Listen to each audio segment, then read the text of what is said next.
Hello, good evening, everyone. Happy Friday. Welcome to tonight's event. My name is Jenny. I'm one of the co-owners of Mysterious Galaxy. I will be here to introduce our two wonderful guests. Before I get to their bios, just a few kind of things to look out for, I guess, on the platform. It's your 10-cent tour. That's what it is.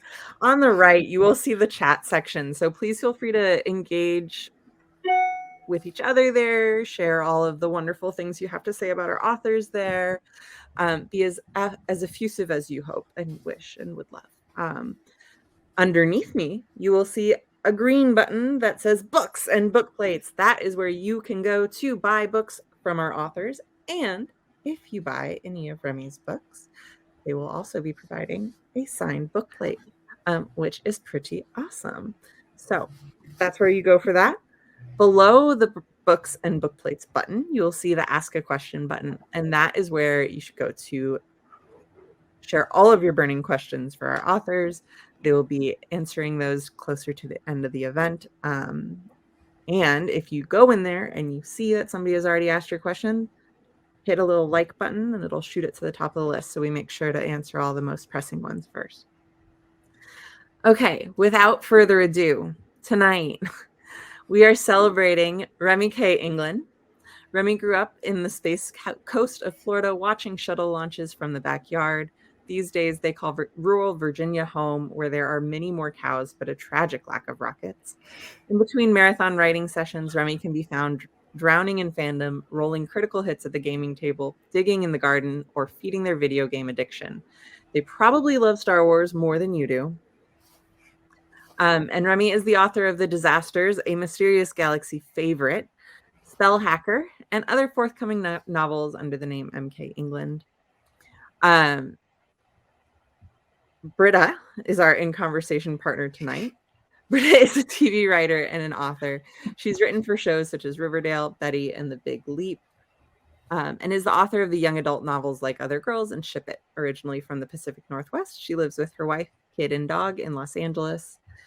And if everybody could just join me in giving like a big virtual round of applause as we get started and kick off our night celebrating the one true me and you.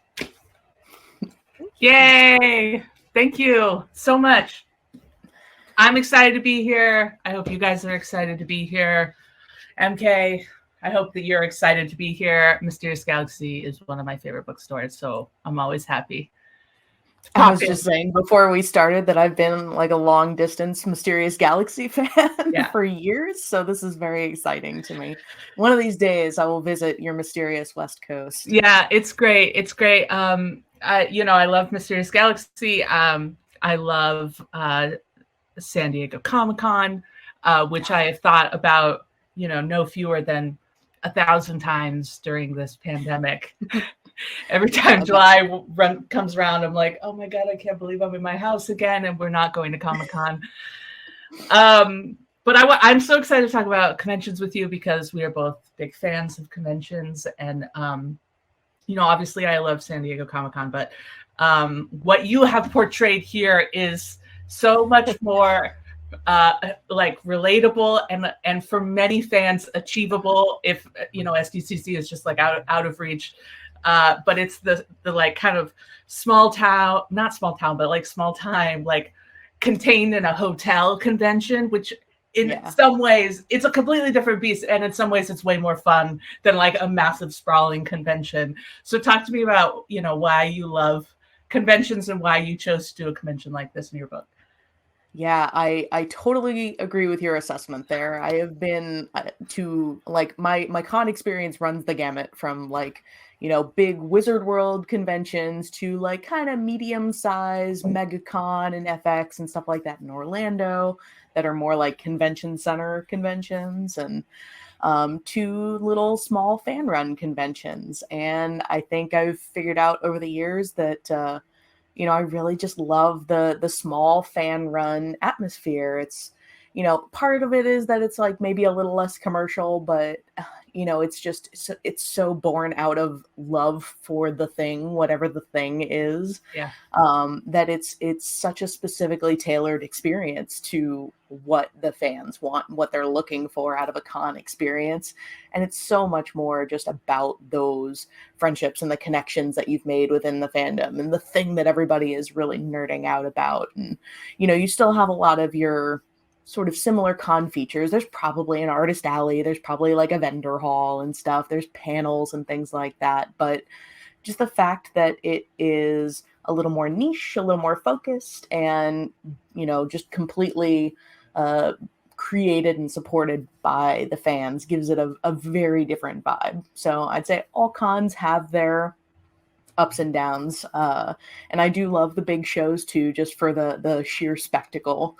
But as a person who does not love crowds quite so much, I do love the smaller cons the best. Yeah, I think anyone who is prone to, you know, anxiety in large crowds, the smaller hotel-based cons, that's where you want to be at.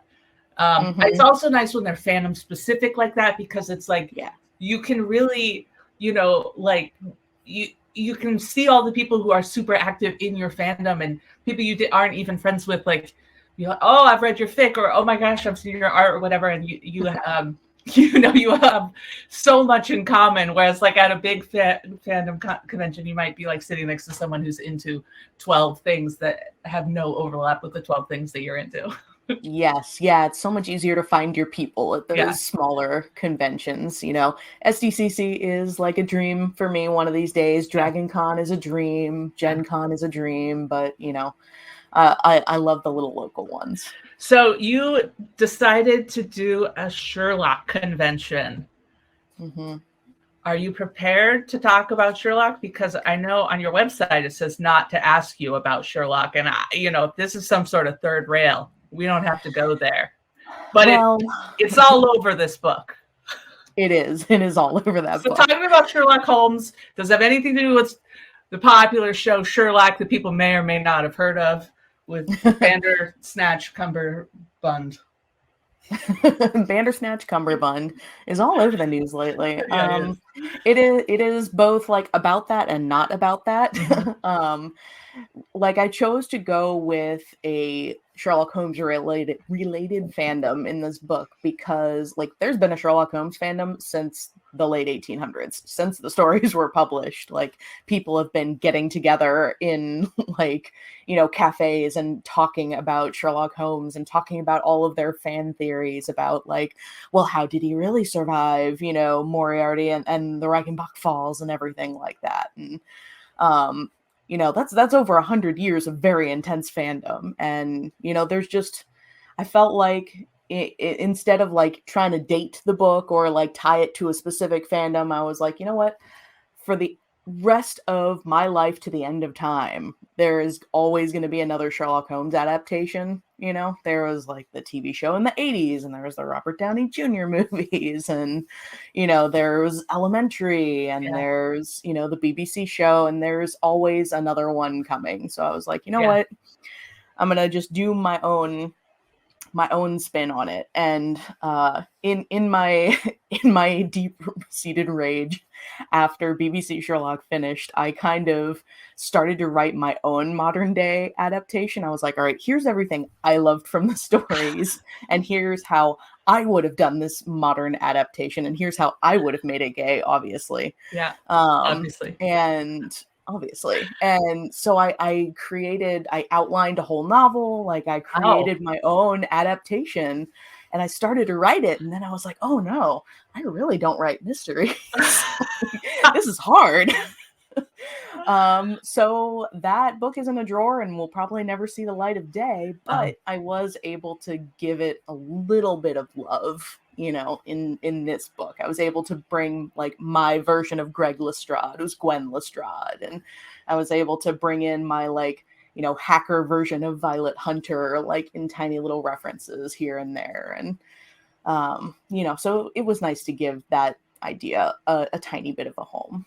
Yeah, it's funny because I also wrote a book about fandoms and conventions, and it's called Ship It. And in Ship It, I think I should have taken a page from your book, because I chose to create an entirely fictional TV show and an entirely fictional set of characters that these people were shipping. And I, after writing it, people would comment to me and be like, this is clearly based on my favorite show, you know, and these characters are clearly based on real event that happened to the characters that I ship, or the actors who play those characters. Yeah. And the truth is, like, you know, some of it is based on real stuff, but so much of it is just like I made it up whole cloth. And so it was surprising to me how many people had their own very different ideas about what this book was obviously based on. So I wonder, like, after your book has come out, have people been like, oh, you clearly stole, oh, this is, you're clearly a Sherlock shipper, or you know, reading into your life history, or your personal shipping types, or your personal AO3 history, you know? Yeah, right. Yeah, no, I stay pretty firmly away from reader reactions unless I am tagged in them. So yeah, smart. For my own sanity.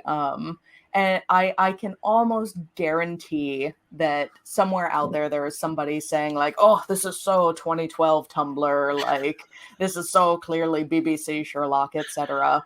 You know, to which I would say, you know, everything I just said about Sherlock Holmes, like, man, Sherlock's been around for over 100 years. You know, there's a million Sherlock fandoms out there. Like, yeah. BBC is not the only one. Yeah. I will not say I was never in that fandom. I had hopes for that show for a while before it crashed and burned, in my opinion.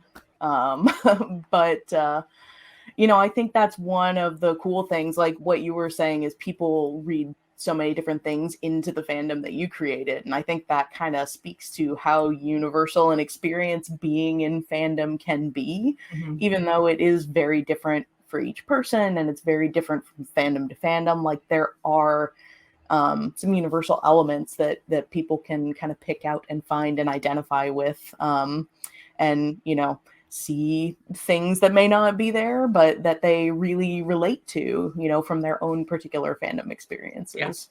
Yeah.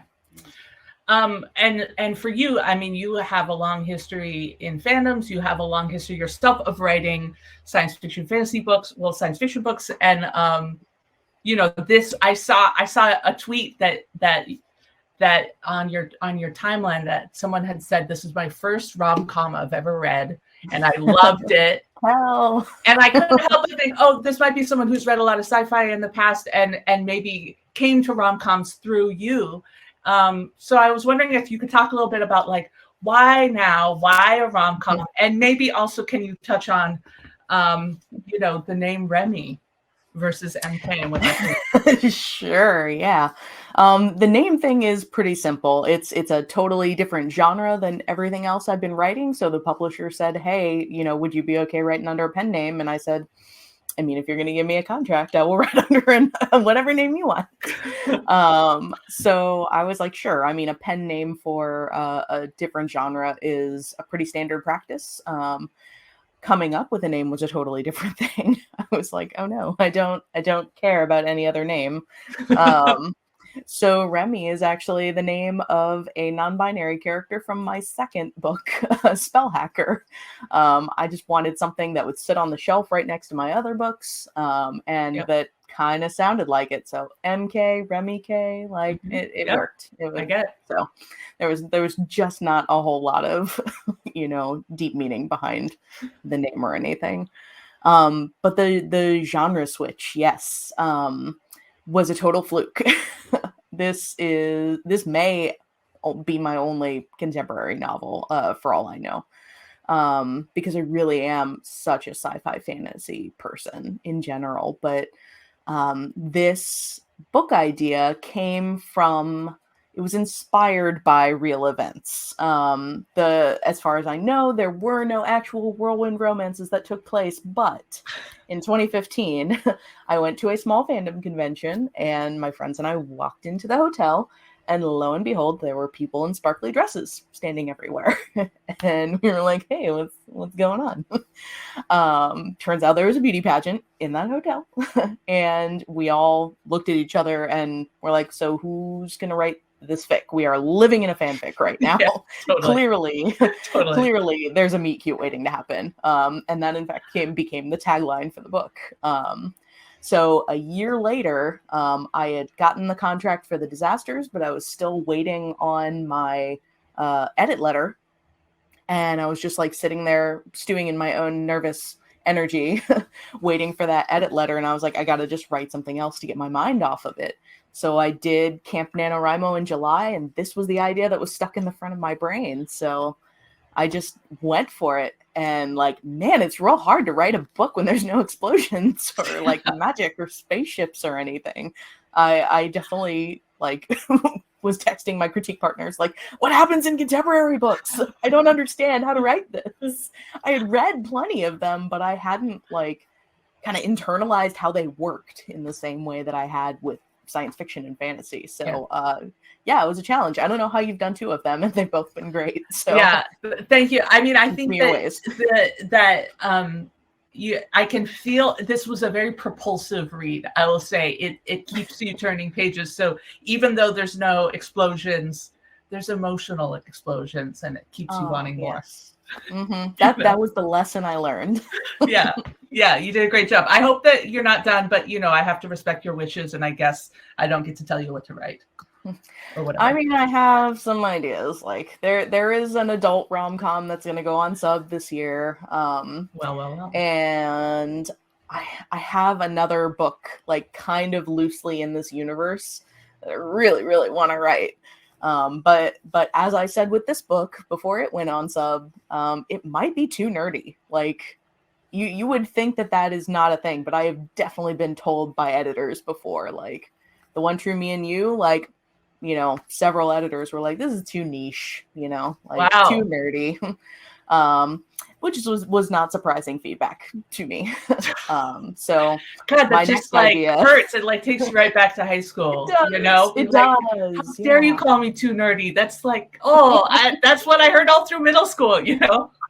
I didn't know there was such a thing as too nerdy anymore. Like I thought it was cool to be nerdy. Yeah, totally. So when I was like, so my next book, like this, but Dungeons and Dragons, they were like, ooh, I don't know. So we'll see if I can sell it. We'll see if I can convince them. Have they not heard of a little property called Stranger Things? So this is mildly embarrassing, but like, so I sent the pitch over and it came back with like, oh, I think this is too niche. What if this? And I was like, this has been a D&D book in my brain for years. And, here is a page and a half of why Dungeons and Dragons is relevant right now. Totally. Still, like at its core, it's still a rom-com. It's still like 2 people falling in love across the D&D table. Like, oh no, does she love my character or does she love me? Great. So I love it. I'm in. I just yay. Okay, call my editor. We'll see what happens. Hopefully it will find a home. Well, okay, we should talk about the other giant element in this book. Though I could talk about fandom conventions forever, I do want to hear more about the beauty pageant. So you went to a fandom convention where a beauty pageant was happening in the same place, which is incredible.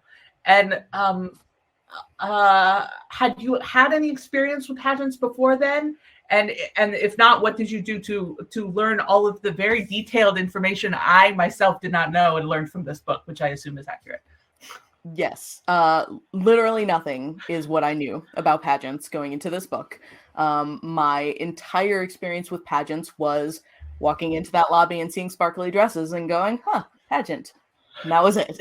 And of course, like most people, I had a ton of like preconceived notions about the type of people who participated in pageants and what it meant to be in a pageant and what they were like and all of that stuff. And it really, like, when I decided I wanted to write this book, I realized very early on that I was going to have to grapple with some like garbage that I was still carrying with me from my teen years.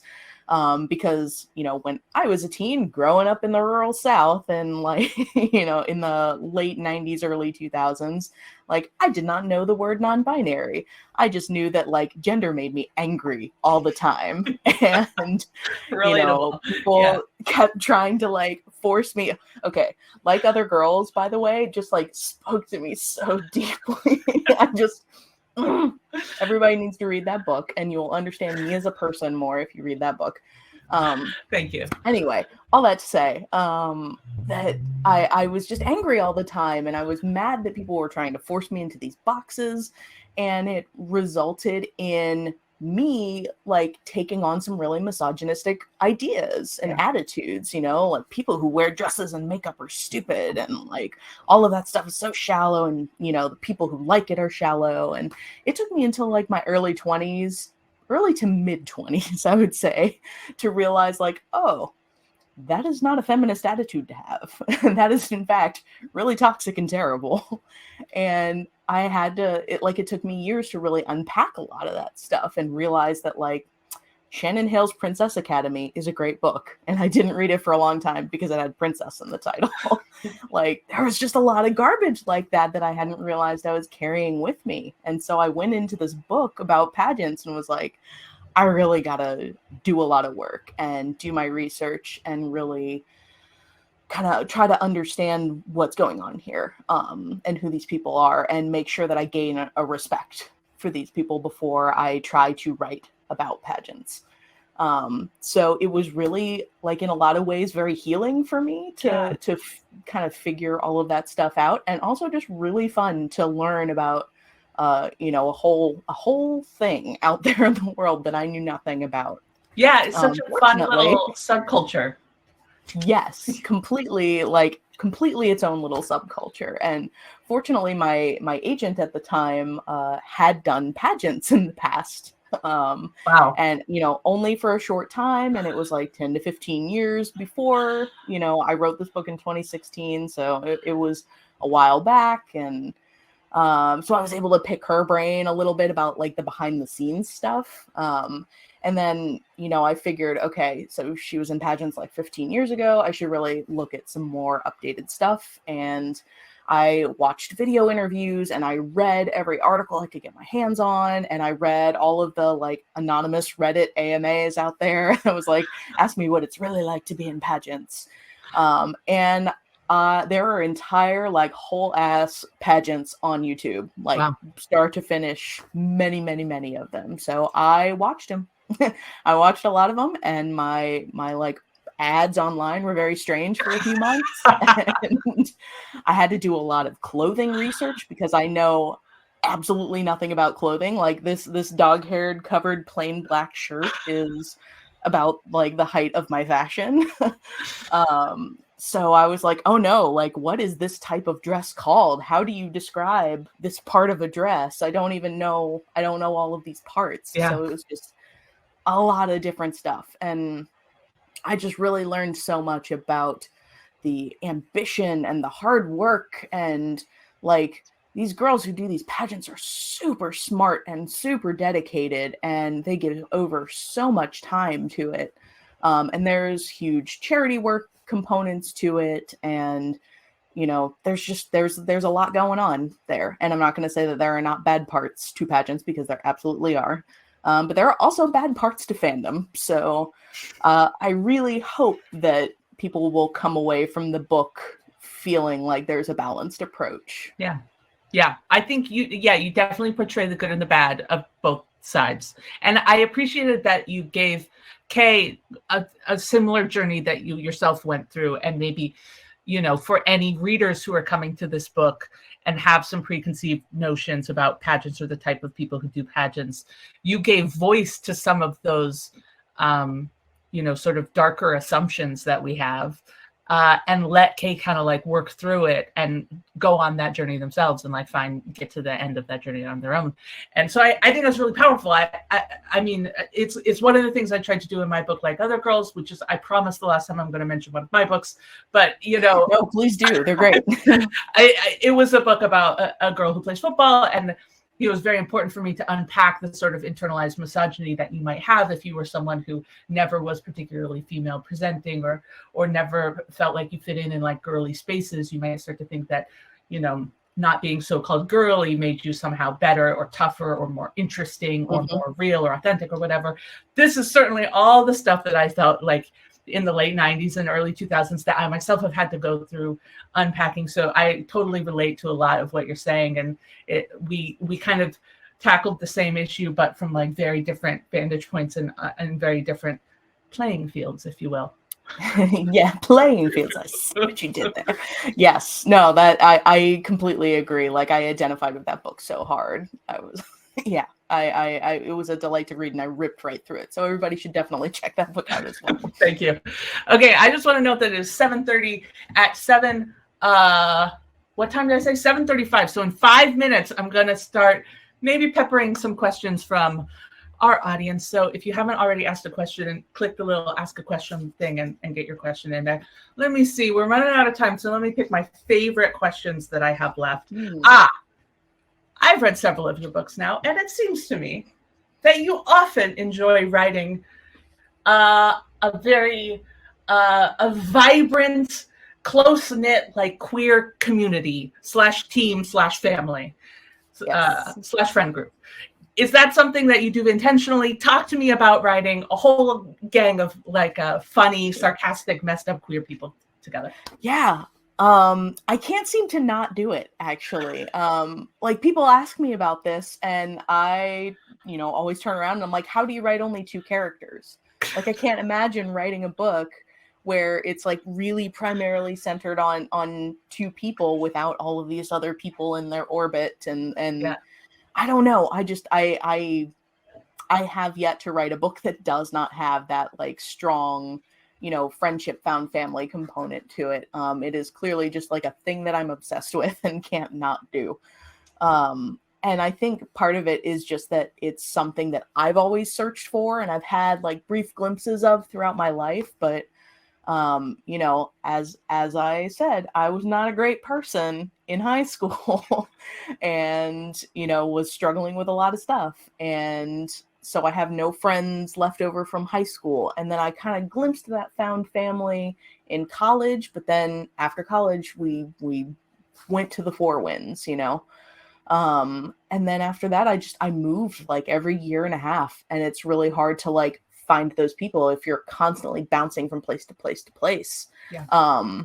So it's like something that I've always wanted, but it's also the thing that I have always loved the most in media. Like it's what I love about all of my geeky sci-fi shows is like, look at these people stuck together in space in a tin can and they can't get away from each other. So they have to love each other. Like it's just my favorite thing in the world.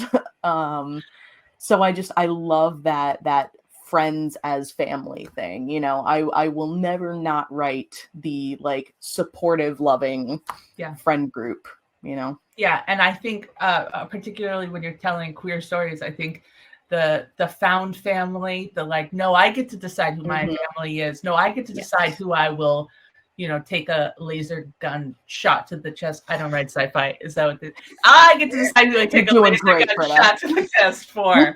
That's my choice. There's something really powerful about that and very loving as well. Like I choose you, fellow misfit, ragamuffin. Yeah. Well, keep doing it.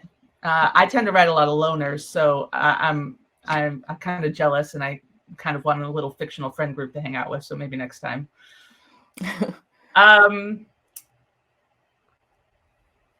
Okay. Let's talk about fic. Oh no. Let's ask the questions that people want to know. Did you get your start writing fic? You don't have to read any excerpts to us or tell us your username. That's great, because I would not.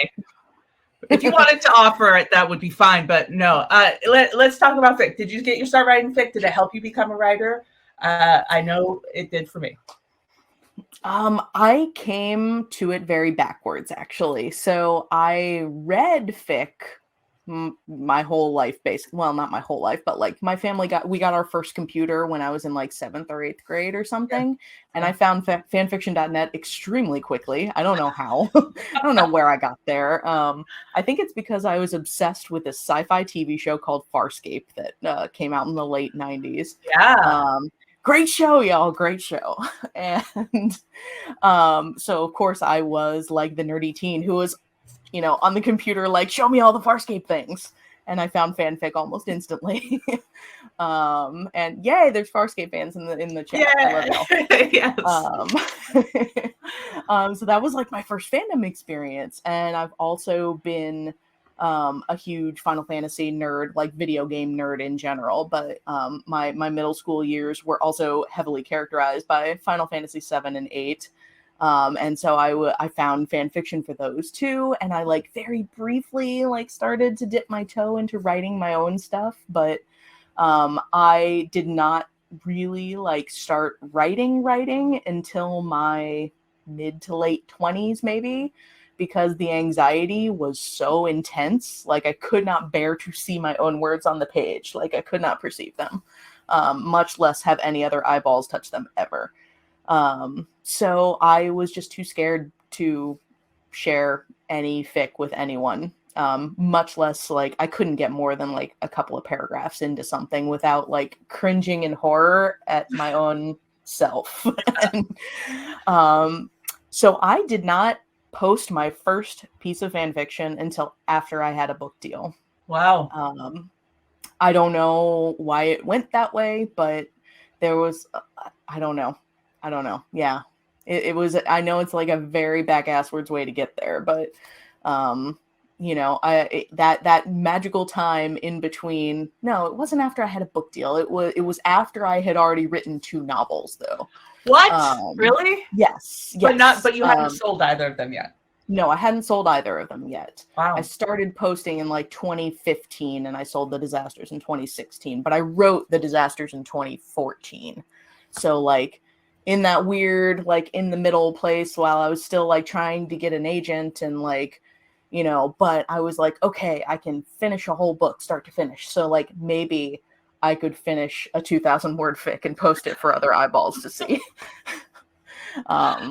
Yeah, I don't know. It was a weird journey, but yeah, I'm glad I finally got there. There's something I wrote a lot of fan fiction when I was an actual teenager, and then I sort of got older, and I was like, oh no, this is horrifying. You have to stop doing this and posting this immediately. I had all this like weird shame about it, which I am completely over now. But at the time, I was like, no, this is not cool. You got this. This is not cool. And then it took me a long time to come back to it because I had to get over that hump. But there's something so beautiful when I look back and I find my old X-Files fanfics about the like purity of like loving something so much. And you know, this was before Netflix or anything. So it was like, I really only got to watch that show one hour a week when there was a new one. You would watch it and it would end and you'd be like, what do you mean I have to wait another week for the show to be back on? This is insane. You couldn't binge it. You could do anything. And so, I wrote fan fiction, and there's something so pure and beautiful about that. And also, you know, going back and reading it, I have so much love for that kid. And also like, oh my God, your grammar was terrible. You didn't know how to write at all, you chump. Yep. Yeah, fortunately, Farscape was a shorter series at the time. It ended up going on for several series, but like when I was super intensely into it, there were only 2 seasons, and I had them all on VHS tape. Like I had taped them religiously every Friday when they came on and watched them things till they fell apart. I could probably still name you all of the episodes of of season 1. Yeah, I want to see you just like clean up at Farscape bar trivia.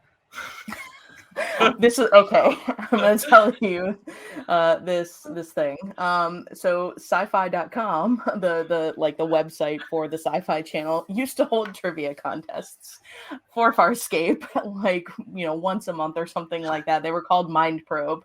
And I won myself a Mind Probe t-shirt from winning one of those Farscape trivia. Wow, I did not know that, but I am so that was delighted. Like one of my first free things from the internet when I was in like 8th grade. 8th grade? Wow. Yes. Iconic. Yeah. Okay. Man, I still had that shirt. You know what? I think it's time. Uh-oh. It's time to take some unvetted questions from the audience. Okay. Yeah, that's fine. Here's a question for me. We'll maybe get to that later. For both of you, if you could cosplay as any character, who would it be? You know, I have cosplayed in the past. I've cosplayed as Dean Winchester, which is easy for me because it is essentially my same wardrobe that I wear day to day. It's nice flat t-shirt, some jeans, maybe some boots. You know, you just got to scowl a little bit and kind of saunter. It's really easy for me. Nice. I think that if I were to cosplay, like really do it right, and do something that took a lot of time and effort, to do justice to your question, I would probably do Ann Lister from Gentleman Jack, which is a show I just love right now. Man, I'm really thinking. Because I have also like done some very casual cosplay in the past. I've done Malcolm Reynolds from Firefly. I've done Han Solo. I've done John Watson. But I've never like really gone for it. So I guess I just cosplay like dudes who fly spaceships and John Watson. I get it. It's good to have a niche. I don't know. I have such like a weird relationship with cosplay and with clothing in general, though, because I'm like a non-binary person with a lot going on in the chest region, so I can like never make things look the way I want to or find clothing that feels comfortable for me. Because binders are a wonderful invention for the people who they work for, but like I will sweat and die and pass out. Tried it, doesn't work. So I'm trying to think, like, who would I cosplay? Man, I don't know. I had like, it would probably be a video game character. Okay. It would probably be a Final Fantasy character. If anybody out there plays Final Fantasy 14, feel free to chime in the comments. Yeah. Who you think I feel like I'm going to wake up in the middle of the night. I'm going to wake up in the middle of the night and be like, oh, this is what I should do. I'll post it on Twitter if I think of it, or Instagram or something. Okay, yeah. Elle, check Twitter tomorrow. They're going to have the answer for you by tomorrow. Yeah. Okay, Monty would like to know if you have any thoughts on Naruto and Sasuke. Do you? I do not. So I have a strange relationship with anime in that I was super into it for a while, and then fell out of it, and then got back into it, and then fell out of it again. And I just haven't gone back to it. Especially a lot of those like much, much longer shows. I just not my thing, unfortunately. Off topic, but related to writing. Britta, are you still writing for Riverdale? I did write for Riverdale for the first 3 seasons. I don't write for it any longer, but I'm still a fan, and I still have friends on that writing room. And that show, if possible, has gotten even more bonkers, which was the most fun thing about working on that show. Is you could literally just pitch anything. You could pitch anything, and it was taken seriously. Yeah, maybe we'll do that. I don't know. Let's put it on the table. Nothing was off the table. Oh, I would love to just like sit in a corner creepily in a TV writer's room and just like watch what happens. I'm just so curious. It's very fun. I hope you get to have that experience. I hope you get to have the experience of working in a writer's room one day, and more than being a creeper in the corner, because I don't think that's good for anyone. It's really fun. It's very collaborative, and it's a really great experience. But the best part, hands down, the best part is if you win a Teen Choice Award and the surfboard arrives at your office and you get to hold the surfboard. That's better than anything else. I bet. They don't give out surfboards for books yet. MK, would we ever see a sequel to The Disasters? DJ wants to know. So I probably not, but the Disasters was optioned for TV. It's the script has been in development. It's at Netflix right now, theoretically making its way toward development. So we'll see. I mean, it's got lots of cool people attached to it. If that were to ever actually move forward, then who knows? Maybe a publisher would be interested in a second book. But I have one plotted out, actually. I have a whole synopsis written. Like, I know exactly what it would be, but a publisher's got to want it. So wow, exciting. I can't believe you would taunt us in this manner. This begs the question, which I know isn't the proper usage of that phrase, but I don't know the proper usage. This begs the question. I know you've been very busy. I know you've had a million deadlines lately. What can you talk about? What have you been working on? What can we see coming up next from you? If not a sequel to The Disasters, I'm sure it's something even better. I don't know about better, but I think everything has been, almost everything has been announced now. So I can freely tell you that I have 2 more books coming out this year. One is book 1 of a new middle grade trilogy. which I'm very excited about. You have already heard me talk about video games several times, so it will not surprise you to hear that I have written a middle grade trilogy about kids in esports. So book 1 is coming out June 7th. It's called Player versus Player Ultimate Gaming Showdown, and it's about 4 kids who play an online battle royale game called Affinity, and they end up in this invitational tournament with some very wild prizes. It's kind of like Mr. Lemoncello's library, but esports. So I'm just having like a geeky grand old time writing that one. So there's that, and then I have written a Firefly novel that I just turned in copy edits for late last night. Wow. So that Firefly novel is coming out on theoretically June 28th if we got everything done in time. These IP novels, man, like the deadlines are so tight for them. So hopefully that one will be out at the end of June and not in mid-July. Wow. And I just had a great time putting my own stamp on the Firefly universe. And hopefully the Firefly fandom will not come after me with pitchforks after they read it. Well, I mean, if there's one thing, that franchise could use, I think it's someone like you. Thank you. So thank you for taking that ragtag group of characters in a new direction. Yeah, it was a delight. Okay, let's see. We have just a little bit of time left. So let me pick a few more questions from the audience, I guess. Sure. How about what advice do you have for aspiring writers? An oldie but a goodie. Yes. I know what I usually say, but I'm going to let you go first. Okay. What I usually say is finish something. Uh-huh. And I preface this by saying that there are as many correct ways to write as there are writers. So there is no one true path to becoming a writer. But for me, the lesson that I needed to learn was that I was capable of finishing a book. So my first terrible novel that will never see the light of day, which was that like tropey fantasy novel that we all have inside of us, where we've just like accumulated stuff over the years and then we regurgitate it in the form of a fantasy novel.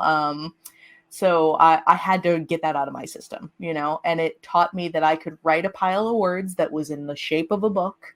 And it taught me that like books end, when you're in the thick of writing, you're like, dear God, will this ever end? I'm just going to be at my keyboard forever. And these words are never going to be enough. But forcing myself to get to the end of that book taught me that it was a finite process and that I was capable of it.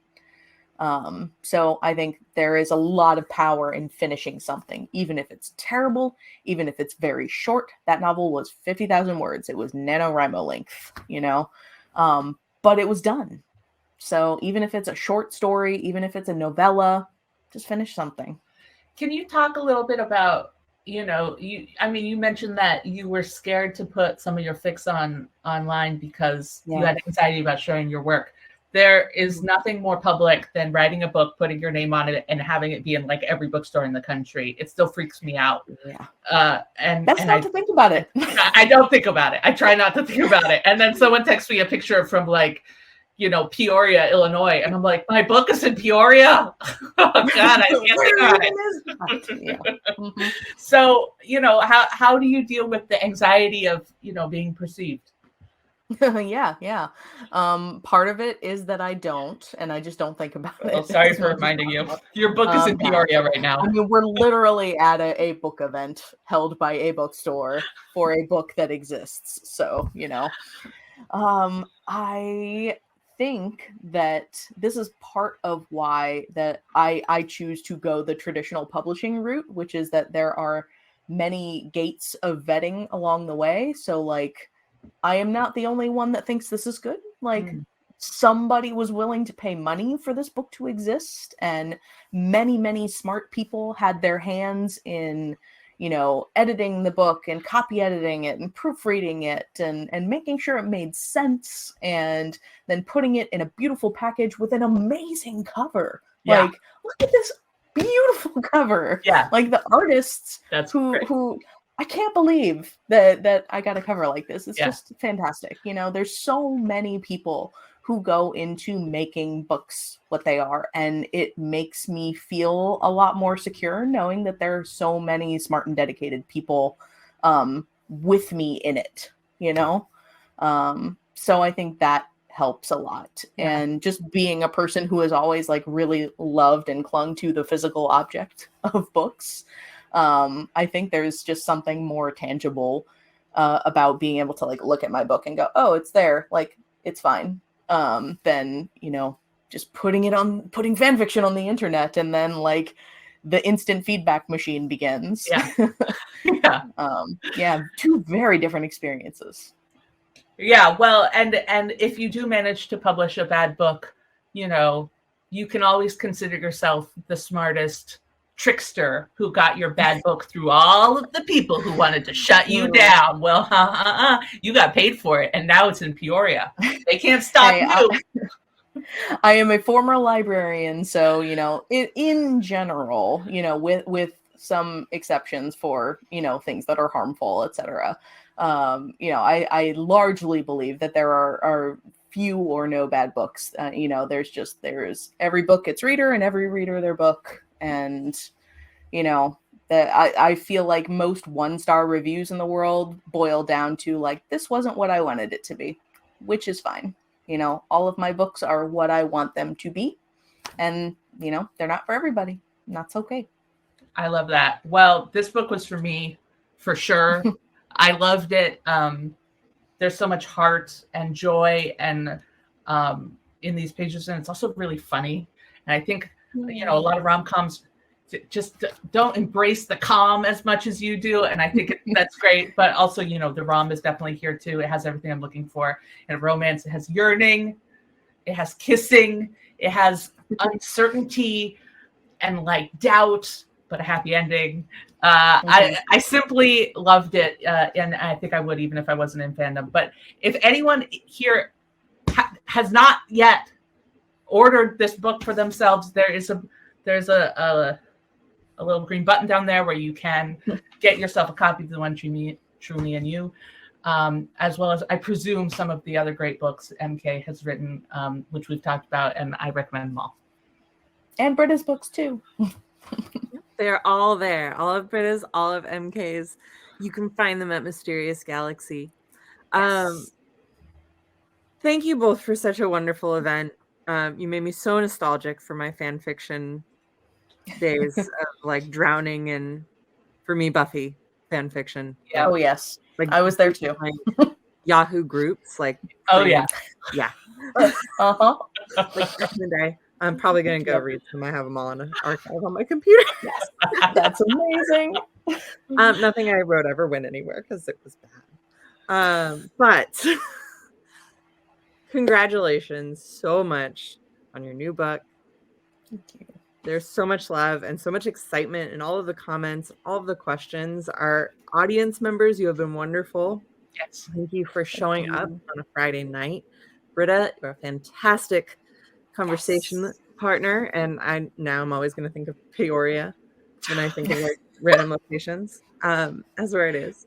But yes, please, if you have not purchased the books yet from our wonderful authors, you can find them right there if you click that little link. And again, you get an awesome book plate from Remi if you do. But again, thank you both. This has been so fun. I laughed. We put the com in the rom-com book event as well. And on that note, I wish everybody a wonderful Friday evening. Happy reading. I hope everyone gets to relax over the lovely weekend. I know I am. And good night. Thanks for coming, everybody. Bye. Bye.